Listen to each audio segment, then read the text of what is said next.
பிசு. இப்போ தமிழ்நாட்டினுடைய பொலிட்டிக்கல் சுச்சுவேஷன் என்னன்னு உங்களுக்கு நல்லா தெரியும். மிஸ்டர் பன்னீர்செல்வம் இப்பொழுது மாளிகை கவர்னர் மாளிகை நோக்கி போயிட்டுருக்கிறாரு. அவருக்கு 5 மணிக்கு அப்பாயின்மெண்ட்டு. 5ங்கிறது எதுக்கு சொல்லுவோம்? பஞ்சபூதங்களுக்கு சொல்லுவோம், இல்லை பஞ்ச பாண்டவர்களுக்கு சொல்லுவோம். இதெல்லாம் பாசிட்டிவ் சைடு. சசிகலா அம்மாவுக்கு 7:30 மணிக்கு அப்பாயின்மெண்ட் கொடுத்துருக்காங்க. 7:30ங்கிறது எதுக்கு சொல்லுவோம்னு உங்களுக்கு நல்லா தெரியும். என்னடா அப்படி சொல்கிறேன்னு நினைக்காதீங்க. கிட்டத்தட்ட 6 வருஷங்கள் ஜெயா டிவிக்காக நான் மக்கள் அரங்கங்கிற நிகழ்ச்சியை நடத்தினேன். முதல்ல ஒரு நாள் மேடம் புரட்சி தலைவியை பார்த்ததோடு சரி, அதுக்கப்புறம் என்னை ஒரு தடவை கூட பார்க்க விடலை. நான் வெளியிலையும் சொல்ல முடியல.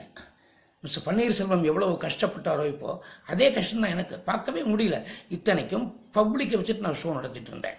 அப்போ என்ன நடக்கிறது ஏது நடக்குது நான் போய் சொல்லணும் இல்லையா? அதெல்லாம் சொல்லவே முடியல. யாரோ வந்தாங்க, என்னெல்லாமோ இன்ஸ்ட்ரக்ஷன்ஸ் கொடுத்தாங்க. ஒரு ஆள் கொடுக்கறது அடுத்த ஆள் மாற்றி சொல்லுவான். இப்படித்தான் ஒரு யாரோ ஒரு குடும்பமா என்ன எனக்கு ஒன்றுமே புரியல. இது கூட நடக்குமான்னு நீங்கள் யோசிக்கலாம். யோசனை பண்ணி பாருங்க. மேடம் இறந்த பொழுது அவங்க பக்கத்தில் யார் நின்னாங்க? யாரோ நின்னாங்க. இதே தான் அவங்க ஆட்டிடியூட். ஒருவேளை அரசாங்கத்தை அவங்க கையில் ஒப்படைச்சா அங்கேயும் யாரோ வருவாங்க, என்னென்னவோ பண்ணுவாங்க. நான் இதை மக்கள்கிட்ட ஒன்றும் கேட்க முடியாது. இந்த மக்களுடைய கையெழுத்து 135 பேர்கிட்ட இருக்கு. அவங்கள்ட்ட கையெடுத்து கும்பிட்டு கேட்டுக்கிறேன், எங்கள் வாழ்க்கை உங்ககிட்ட இருக்கு. Please support mister OPS and definitely not Sasikala.